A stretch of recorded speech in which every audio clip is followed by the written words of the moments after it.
반갑습니다. 근래 이렇게 뜨겁게 기도한 교회 만나보기 힘들었는데 오늘 제가 여러분과 함께 기도하니까 저의 마음도 뜨거워지고 믿음도 더 확실해지는 것 같습니다. 그리고 환영하는 박수를 치시는데 박수를 잠깐 치다 말 줄 알았는데 상당히 길게 쳐갖고 제 마음이 상당히 흡족합니다.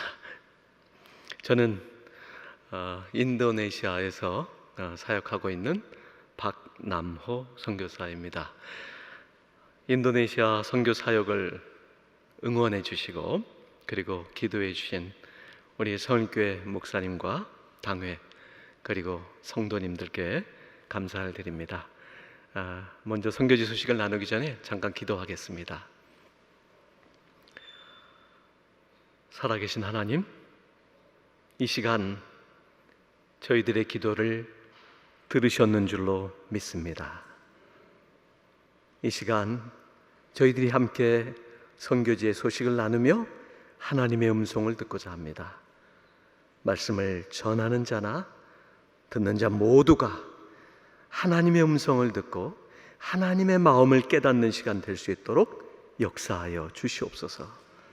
예수님 이름으로 기도드립니다. 아멘.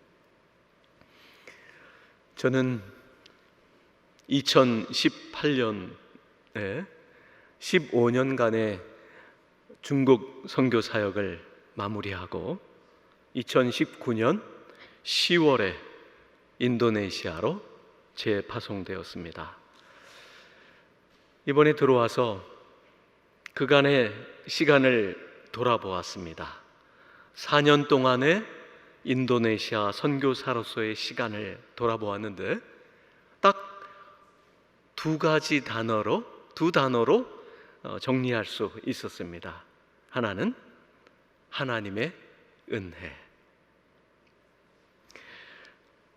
지난 몇 년간 모두가 그랬듯이 저도 코로나 바이러스라는 파도를 정면으로 아주 세게 맞았습니다. 지금도 대부분의 분들이 마스크를 쓰고 계시지 않지만 몇 분 아직 쓰고 계시잖아요. 지난 4년간 코로나 바이러스 때문에 굉장히 힘든 시간을 가졌습니다. 제가 2019년 10월에 인도네시아에 도착했는데 11월이 되니까 중국으로부터 아주 기괴한 소문이 들리기 시작했습니다.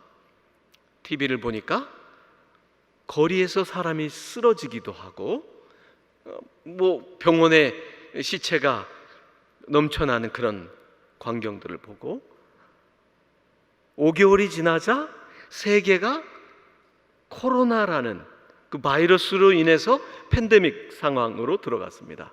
그야말로 영화의 한 장면같이 모든 것이 올스톱 되었습니다. 새로운 선교지에 가서 이제 막 적응하려고 하는 그런 선교사에게는 이 초기 시간이 아주 중요합니다. 현지인들과 직접 만나서 언어도 배워야 되고 그리고 사역도 그들과의 만남을 통해서 자연스럽게 풀려나가야 하는데 아주 기본적인 활동조차 불가능한 상황이 벌어졌습니다. 모든 학교가 문을 닫아서 저는 정식 기관에서 인도네시아어를 공부할 수도 없었습니다. 심지어는 한동안 현지에 거주할 수도 없어서 비자가 나오지 않았거든요. 그래서 14개월간 한국에서 지낼 수밖에 없었습니다. 새로운 선교지에 파송된 선교사에게는 더 이상 나쁠 수 없는 그런 환경이었습니다. 여러분 한번 생각해 보실까요? 그러면 이 코로나 바이러스는 선교 사역에, 특히나 박남호 선교사의 초기 선교 사역에 어떠한 영향을 미쳤을까?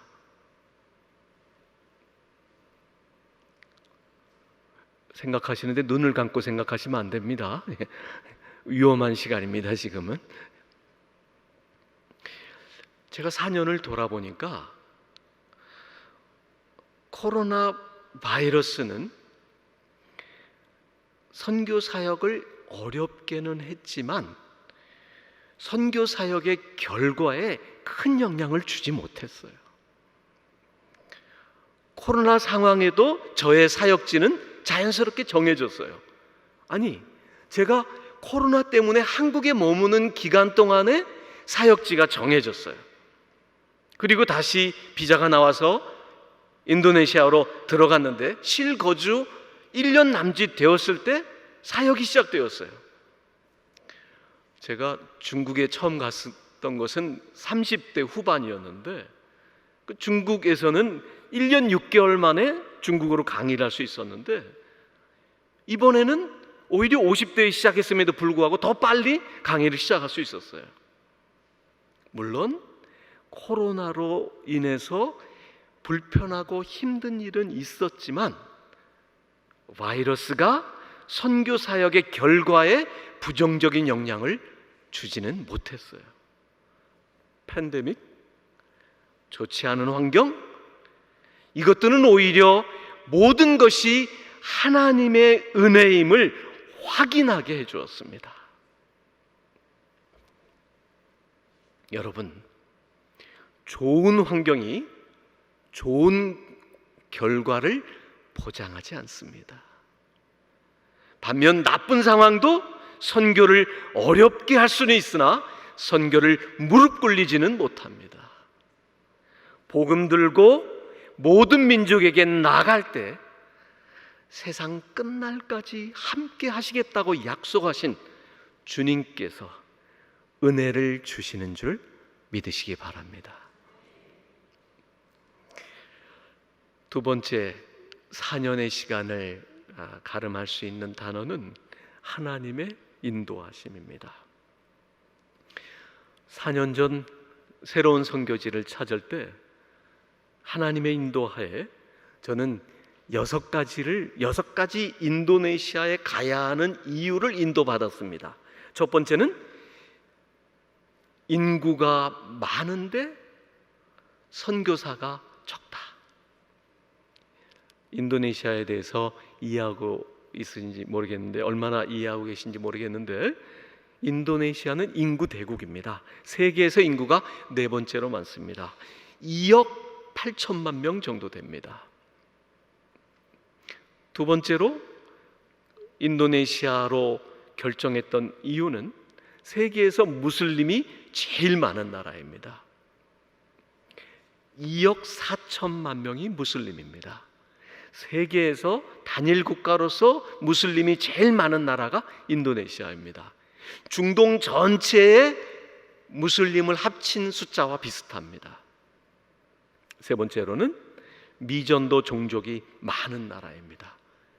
인도네시아의 종족 수는 748개, 여호수아 프로젝트에 의하면 748개 정도 되는데 그 중에 200여 개가 미전도 종족입니다.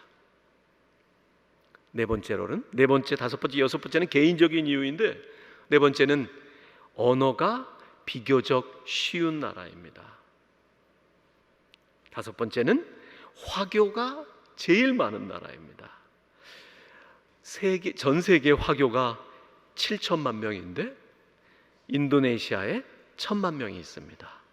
제가 중국에서 오래 사역을 해서 중국 사람과의 유대감이 있기 때문에 화교가 많은 것은 저의 사역과 적응에 도움이 될 것 같았습니다. 마지막으로는 제가 했던 사역이 사람을 키우는 사역이었습니다. 교육하고 훈련하는 사역이었는데 바로 그런 사역이 필요한 나라, 이렇게 해서 6가지 이유를 인도받아서 결정하고 그곳으로 갔습니다. 선교지에서 1년 정도 지난 어느 날 아침 말씀을 묵상하고 있는데 갑자기 그 6가지 이유가 생각나면서 이런 고백을 했습니다. 하나님, 당신의 인도하심은 정말 세심하고 정확하십니다.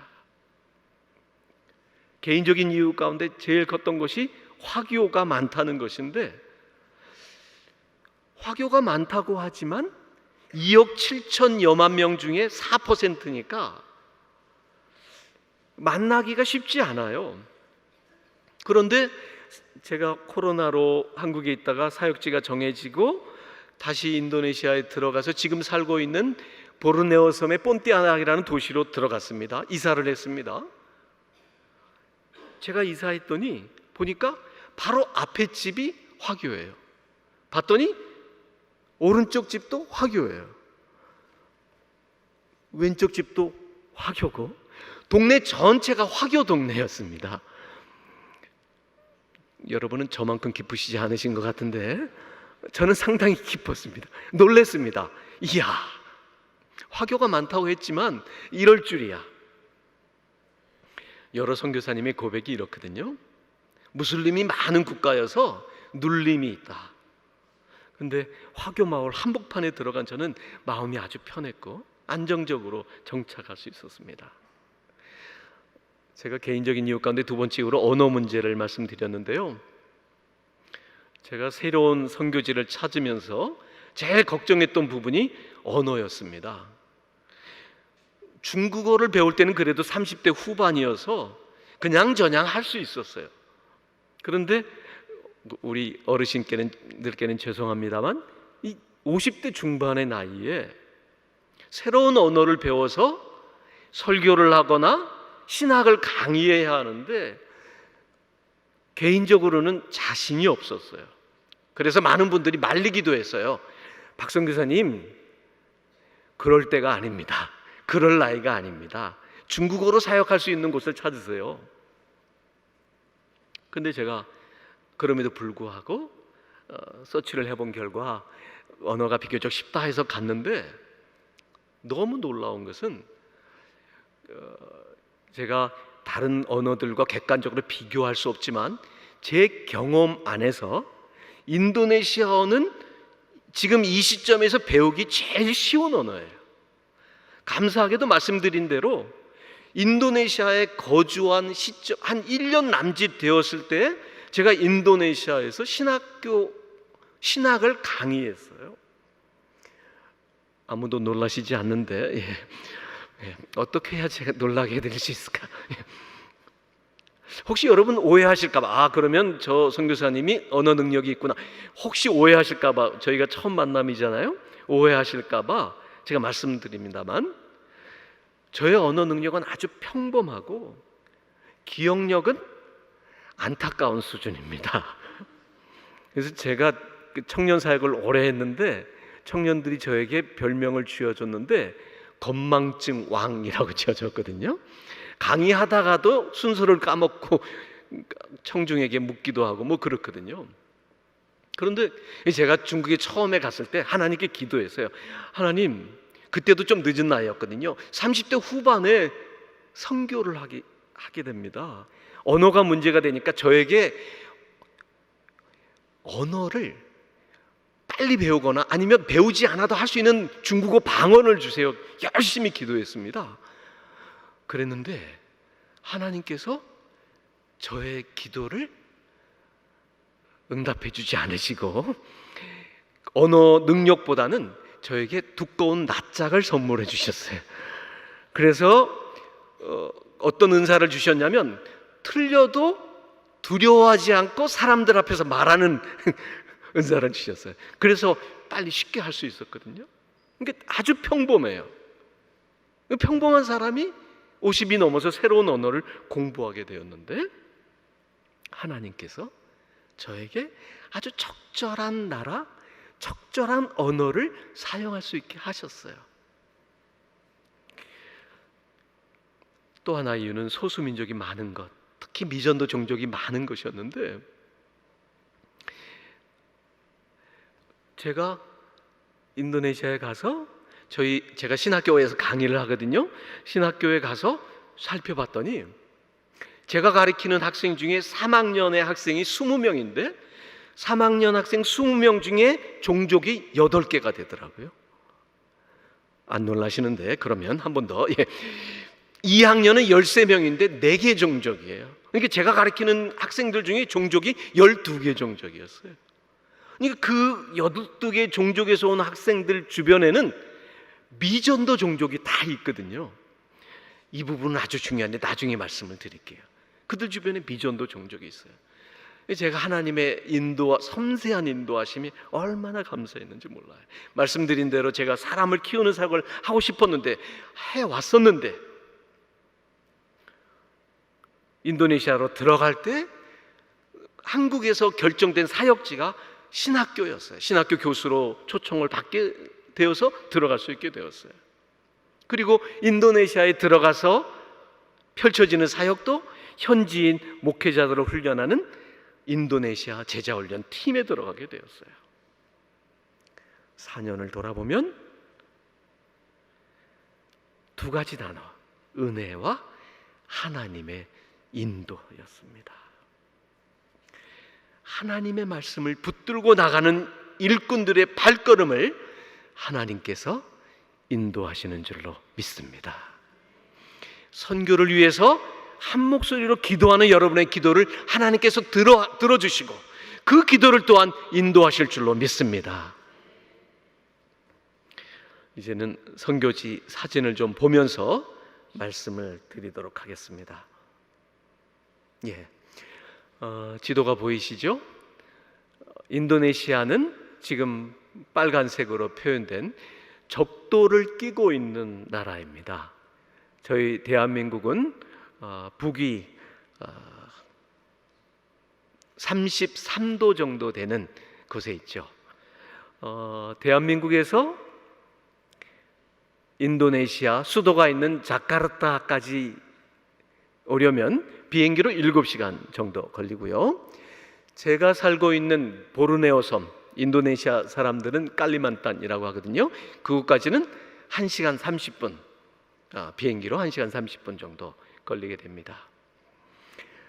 인도네시아는 5개의 큰 섬으로 이루어져 있습니다. 그리고 18,000개의 섬으로 이루어져 있어요.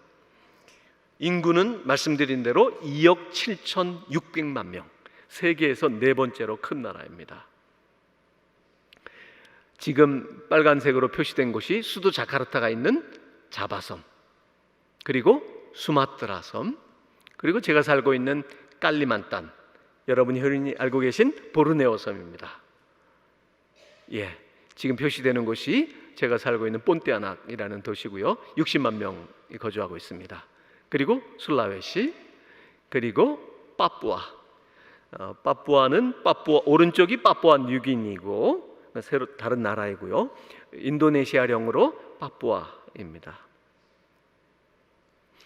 인도네시아의 종교 상황을 말씀을 드리면 이게 인도네시아의 종교 상황을 정확하게 표현하는 그런 그림입니다. 인도네시아는 87%가 무슬림입니다. 그래서 2억 4천만 명의 무슬림이 있고, 그렇지만 이슬람교가 국교군은 아닙니다.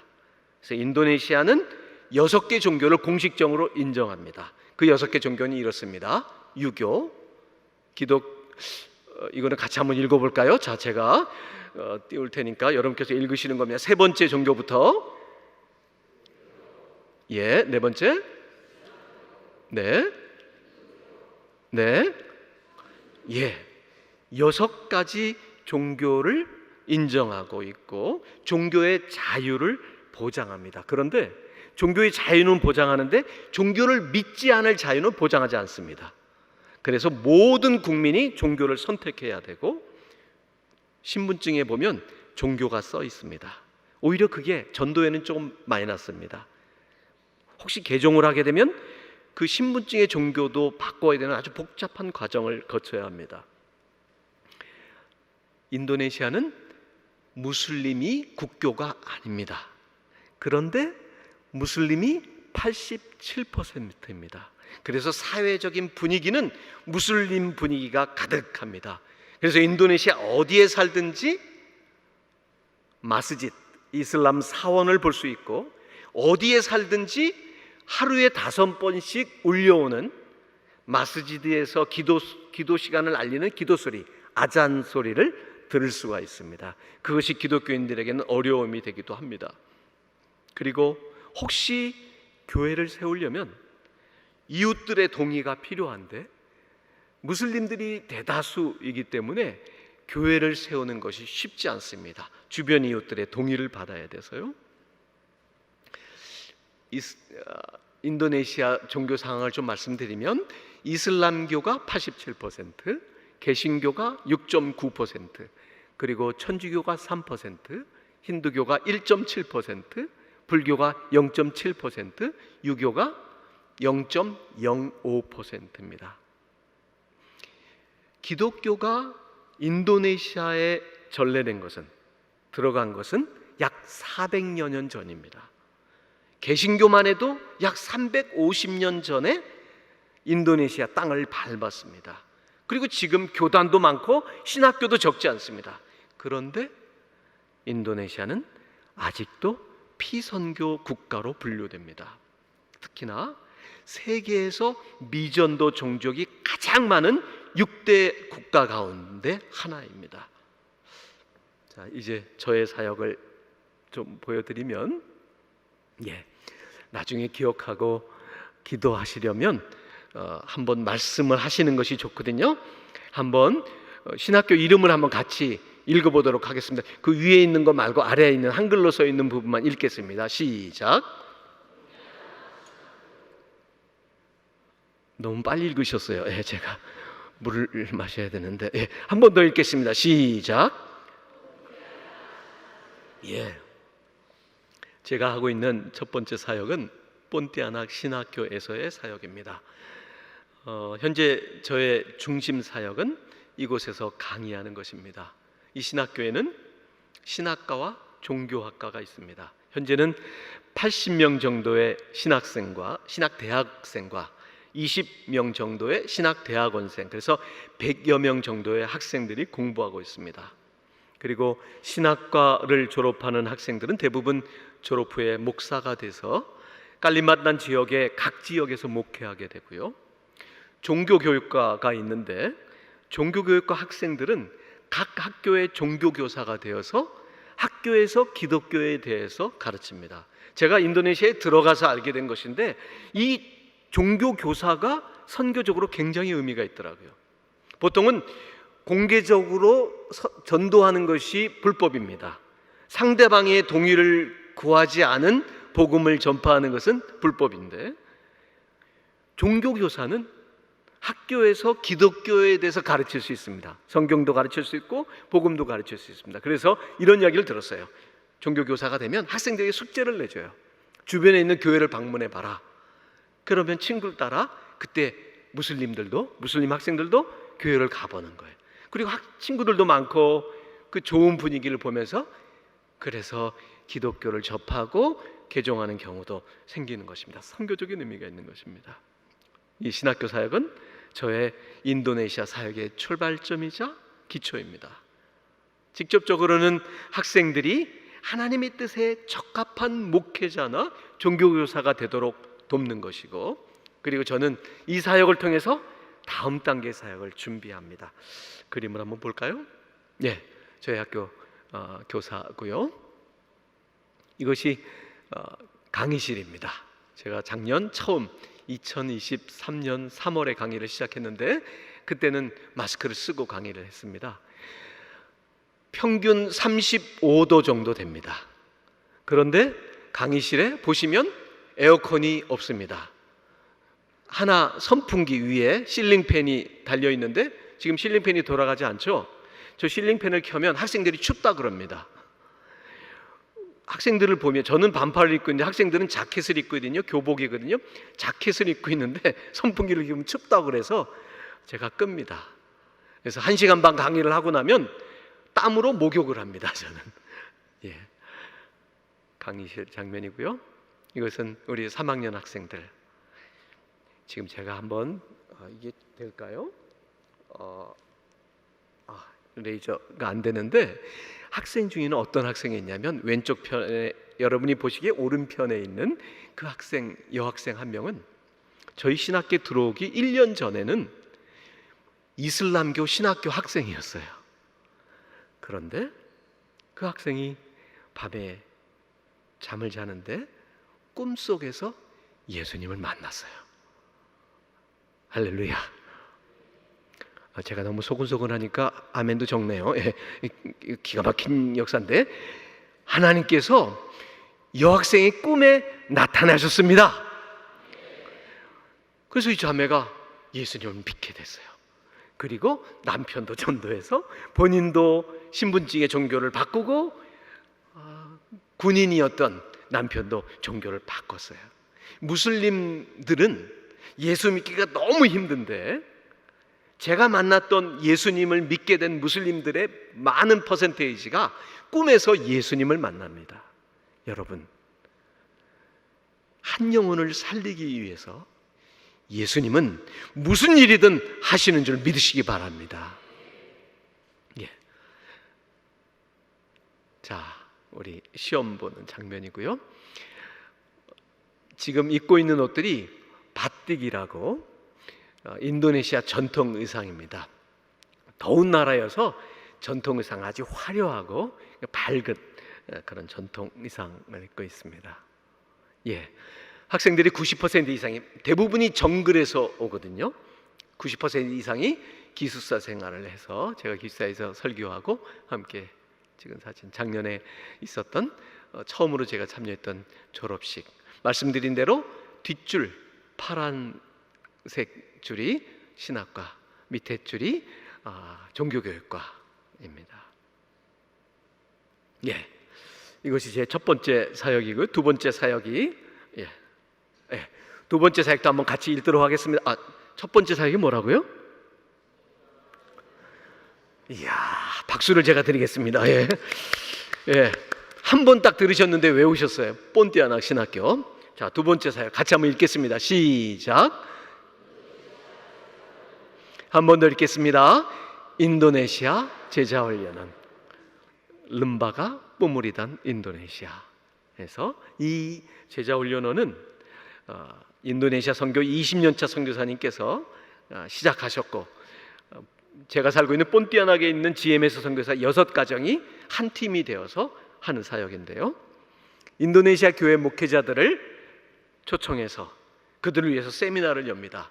사랑의 교회에서 하고 있는 칼 세미나처럼 그들에게 3일간 제자훈련에 대해서 가르칩니다. 왜냐하면 인도네시아 교회는 성경 공부가 별로 없어요. 목양이라는 개념이 약해요. 교회에서 성경 공부나 제자훈련이 없어요. 그래서 인도네시아 목회자들에게 교인들을 말씀으로 양육할 수 있도록 돕는 사역을 합니다. 한번 볼까요? 예, 첫 세미나를, 제자훈련 세미나를 마치고 동역자들과 함께 사진을 찍었는데, 한번 배경을 보시면 교회가 이 세미나 장소가 자리하고 있는 곳이 정글 한복판에 있음을 알게 될 겁니다. 첫 세미나를 마치고 함께 찍은 사진이고요. 전체 라지그룹으로 강의도 진행하고, 이렇게 소그룹으로 흩어져서 목장하듯이 흩어져서 성경 공부도 하고 실습도 하게 됩니다. 전기사정이 안 좋아서 공부를 하다 보면 자꾸 불이 나가요. 그래서 저렇게 밤에도 그러나 이제 공부는 멈출 수가 없잖아요. 그래서 핸드폰에 라이트를 켜고 공부를 하는 모습입니다. 함께 공부하고 함께 찬양하고, 그리고 함께 음식을 나누면 이 목회자들이, 야, 이곳이 천국입니다, 자주 했으면 좋겠습니다, 이런 고백을 합니다. 이곳에는 대중교통이 거의 없어요. 정글 지역이라. 그래서 다들 개인 교통수단을 이용하는데, 승용차는 한 대도 오지 않았어요. 40여 명의 목회자들이 왔는데 모두가 다 저렇게 오토바이를 타고 옵니다. 보통 1시간, 4시간, 심지어는 10시간 오토바이를 타고 온 팀도 있었습니다. 여러분, 위에서 기도해 주시기 바랍니다. 인도네시아 목회자들은 주로 저렇게 이동수단을 오토바이로 하는데 사고도 참 많이 납니다. 우리 함께 동역하는 우리 엘베이 인도네시아 제자훈련은 우리 선교사님들, 제가 아까 말씀드린 화교가 많다 그랬잖아요. 그래서 제가 처음으로 인도네시아에 가서 간증을 한 교회도 바로 화교교회입니다. 제가 중국에서 15년 사역했다고 하니까 그 화교교회 목사님께서 그 자리에서 초청해서 가서 처음으로 간증했던 그런 장면입니다. 자, 이것이 앞에 두 가지. 첫 번째는 본디아나 신학교. 두 번째는 인도네시아 제자훈련회. 이것은 지금까지 제가 하고 있는 사역입니다. 세 번째, 여러분과 꼭 나누고 싶은 것은요,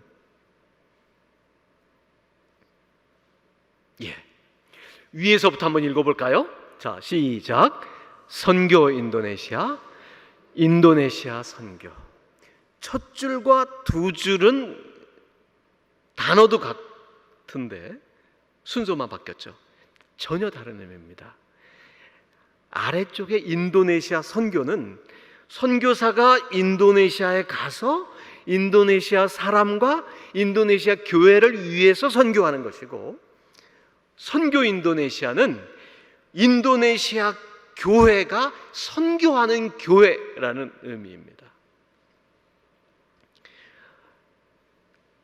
저의 꿈은, 저의 비전은 인도네시아 교회가 선교하는 교회가 되는 것입니다. 아멘 하시는 분들 하나님께서 은혜로 채우실 줄로 믿습니다. 제가 다시 한번 저희 꿈을 말씀드리겠습니다.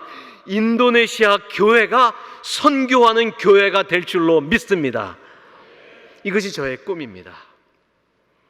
하나님의 뜻은 모든 민족에게 복음을 전하는 것입니다. 이 일에 모든 나라에, 모든 교회, 모든 하나님의 백성이 함께해야 합니다. 그래서 선교 사역의 최종 목표도 선교지의 교회가 성장해서 성숙한 교회가 되는 것, 그래서 스스로 선교하는 교회가 되는 것이 선교의 최종 목적입니다. 그래서 저의 꿈도 선교 인도네시아입니다. 우리 허성애 선교사님도 함께 선교 중국을 외쳤었는데, 제가 중국에서 선교할 때도 그랬습니다. 초기에는 중국 선교였는데 후반부에는 선교 중국을 위해서 일했습니다. 처음에는 과연 선교 중국이 될까? 이 중국 교회가 그만큼 성장했나 했는데, 제가 중국에서 나오기 직전에는 선교사 훈련센터를 사천성에 세우고 중국 사람들을 선교사로 훈련해서 중국 교회의 재정으로 미전도 종족 지역, 티벳 지역에, 티벳 장족 지역에 선교사로 파송했습니다. 지금 저의 꿈은 선교 인도네시아입니다. 그래서 작년에는 구체적인 목표와 실행 지침도 세웠습니다. 앞으로 3년 동안 더 준비하고 4년 차부터는 매년 2명의 인도네시아 선교사를 깔리만탄 지역에 있는 미전도 종족 지역에 파송한다. 그리고 이 사역을 인도네시아 교회와 함께한다. 제가 그런 비전을 품고 그런 꿈을 품고 목표를 세울 때는 아주 가슴이 뜨거웠습니다. 그런데 시간이 지나면서 자신감이 줄어들었어요. 이런 생각이 드는 거예요. 과연 가능할까? 중국에서 체험했음에도 불구하고 그런 마음이 드는 거예요. 특히 이 일을 함께 해야 할 인도네시아 교회를 경험하면 경험할수록, 그들을 이해하면 이해할수록 인도네시아 교회가 선교하는 거 쉽지 않겠다 하는 생각이 들었어요. 인도네시아에 복음이 들어가고 400년이 지났음에도 불구하고 왜 아직도 선교하는 교회가 되지 못하고 있는가? 왜 아직도 피선교 국가인가를 알 듯했어요. 그래서 이 꿈을 좀 조정을 해야 되나? 이 목표를 좀 전략을 수정해야 하나? 고민하고 있을 때 오늘 말씀을 묵상했습니다. 다시 한번 말씀을 보겠습니다. 오늘 본문 말씀 11절만 한 목소리로 같이 읽도록 하겠습니다. 시작. 하나님이 모든 것을 지으시되 때를 따라 아름답게 하셨고 또 사람들에게는 영원을 사모하는 마음을 주셨느니라. 그러나 하나님이 하시는 일의 시종을 사람으로는 측량할 수 없게 하셨도다. 아멘. 이 말씀을 전반부와 후반부를 좀 바꿔서, 그리고 알기 쉽게 제가 이해하기 쉽게 간단하게 정리하면 이렇습니다. 사람들은 무슨 일이 벌어지고 있는지 알려고 한다. 그러나 인간은 하나님이 하시는 일을 다 깨닫지는 못한다. 이것이 뒷부분이고요. 앞부분, 중요한 부분은, 그러나 하나님은 모든 일을 적절한 때에 일어나게 하신다. 이렇게 정리하겠습니다. 하나님의 때에 하나님의 뜻이 이루어지는 줄로 믿으시기 바랍니다. 제가 이 말씀을 묵상하면서 이게 마음에 확 와닿는 거예요. 하나님의 때에 하나님의 뜻이 이루어진다. 설교 앞부분에도 말씀드렸듯이 어떠한 어려운 상황에도 하나님의 뜻은 이루어집니다. 말씀을 묵상하면서 잠깐 흔들렸던 저의 마음이, 저의 믿음이 다시 교정될 수 있었어요. 여러분, 흔히들 이런 말 좋아합니다. 꿈은 이루어진다. 이 말 힘이 되는 말입니다. 제가 이 본문을 묵상할 때, 이 말씀, 전도서 말씀을 묵상할 때가 어느 때였냐면 한국 축구 대표팀이 기적적으로 월드컵 16강에 진출할 때, 그때 모두가 확신을 가지고 외친 말이 이겁니다. 야, 역시 꿈은 이루어진다. 멋진 말이죠. 꿈은 이루어진다. 멋진 말이지만 항상 그런 것은 아닙니다. 인간의 꿈은 상황 때문에, 그리고 자기 능력의 한계 때문에, 그리고 시기가 맞지 않아서 이루어지지 않을 수도 있습니다. 그러나 하나님의 뜻은 반드시 이루어집니다. 모든 민족에게 복음을 전하는 것, 이것은 하나님의 뜻인 줄로 믿으시기 바랍니다. 모든 교회의 나라가, 모든 나라의 교회가 선교하는 것도 하나님의 뜻인 줄 믿습니다. 선교 인도네시아는 하나님의 뜻임을 믿습니다. 이제 기도하면서 이 세 번째 비전, 세 번째 꿈을 가슴에 품었어요. 그런데 이것은 가슴에 품은 일이지 눈앞에서 실제 전개되는 일이 아니었어요. 올해 초만 해도 사실은 안개 속을 걷는 것 같았어요. 선교 인도네시아를 이루기 위해서 제가 할 수 있는 게 별로 없었어요. 말씀에 입각해서 방향은 정했는데 길이 보이지 않았어요. 저의 능력의 한계도 좀 느꼈어요. 그런데 올해 시간이 지나면서 이 꿈은 조금씩 현실 가운데서 싹을 틔우기 시작했습니다. 얼마나 감사한지. 올해 3월에 제가 인도네시아 교회에서 처음으로 선교 동원 설교를 했어요.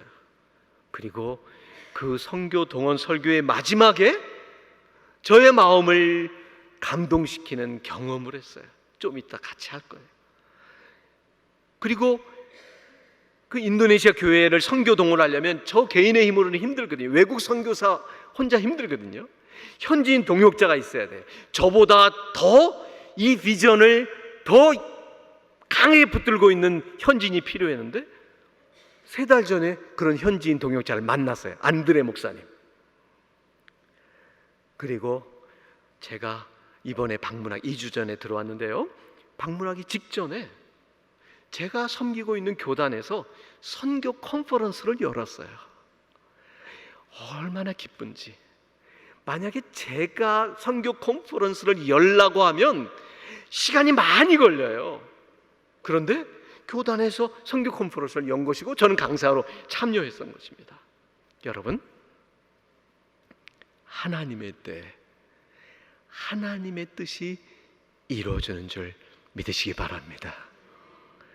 인간적인 계산으로는 잘 나오지 않아도 하나님의 뜻이 이루어집니다. 동영상을 한번 보겠는데요.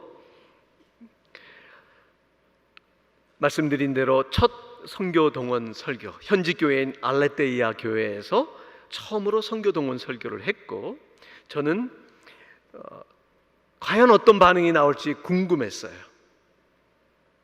설교를 마치면서 설교 제목은 디버르까띠 운뚝 문자리 버르까, 이게 뭐냐면 우리는 이미 축복을 받았는데 그래서 결국 하나님의 축복의 통로가 될 것입니다, 뭐 이런 뜻이에요.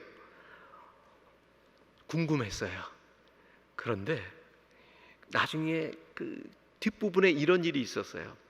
창세기 12장 2절 3절 말씀을 함께 읽고, 그리고 그 말씀에서 한 부분, 이름 부분을, 아브라함 부분을 우리 교회를 넣고 읽었어요.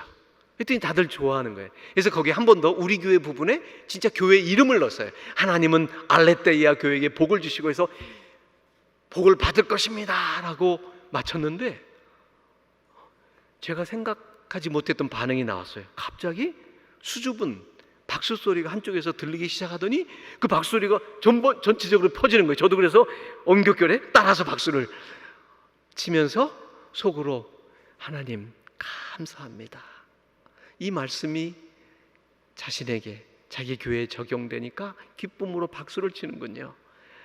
이런 말씀의 적용의 역사가 인도네시아 전 교회에 퍼지게 하소서, 이런 마음으로 박수를 쳤어요. 한번 그 동영상 한번 볼까요? 동영상 보기 전에 잠깐만요. 그 전 단계를 한번 볼까요? 먼저 우리 같이 한번 읽어보겠습니다. 그래야 저들이 무슨 이야기를 하는지 함께 읽도록 하겠습니다. 시작.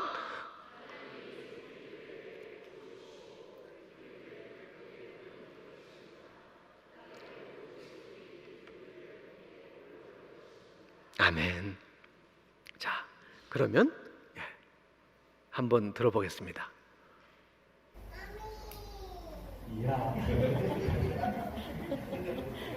Terima kasih untuk bantuan Anda. Ya, baca bersama satu lagi. Tuhan, ingat, Tuhan memberkati gereja Alethea dan gereja Alethea akan menjadi berkat. Oleh gereja Alethea, semua kaum di Kalimantan akan mendapat berkat. Amin.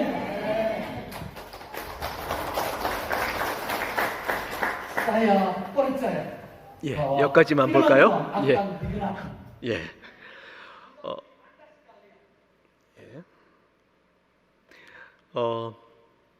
아까 그 문구를 다시 한번 띄워주시겠어요? 오늘의 선교 보고의 마지막을 이것으로 마무리하려고 합니다. 우리도 한번 해보겠습니다. 믿음을 가지고, 이거는 하나님의 약속이거든요. 창세기 12장 2절 3절 말씀에 근거한, 함께 읽도록 하겠는데요. 먼저 이렇게 읽도록 하겠습니다. 시작. 하나님이 우리 교회에게 복을 주시고 우리 교회는 복의 근원이 될 것입니다. 땅의 모든 족속이 우리 교회를 통해 복을 받을 것입니다. 아멘.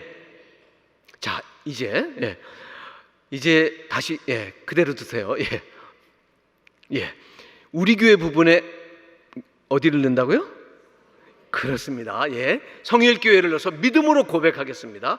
끝나고 박수를 치실지 안 치실지는 여러분이 결정하시면 됩니다. 자, 성일교회를 넣는 겁니다. 시작. 하나님이 성일교회에게 복을 주시고 성일교회는 복의 근원이 될 것입니다. 땅의 모든 족속이 성일교회를 통해 복을 받을 것입니다. 아멘.